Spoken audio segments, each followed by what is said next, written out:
అస్సలాముఅలైకుం. భార్యాభర్తల మధ్య చాలా తగులు వస్తున్నాయి ఈ మధ్యలో.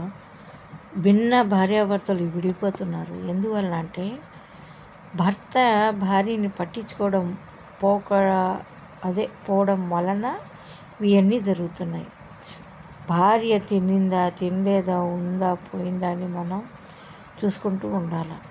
వెంటనే విడాకులు అయిపోతున్నాయి, వెంటనే వేరే రిలేషన్లోకి వెళ్ళిపోతున్నారు ఆడవాళ్ళు. అంటే ఎందుకు వెళ్ళిపోతారంటే అక్కడ భర్త కండిషన్ బాగాలేదు, ఇక్కడ భార్య కండిషన్ బాగాలేదు. అందుకని తప్పులు చాలా జరిగిపోతున్నాయి.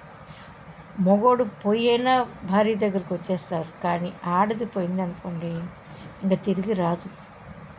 దాన్ని ఒక రోజా పూ చెట్టులాగా మనం చూసుకుంటేనే ఎవరన్నా కోసుకోబోతారా, ఎవరన్నా తీసుకోబోతారా అని భయం ఉంటేనే భర్తకి ఆ కాపురం బాగుంటుంది. పోనీలే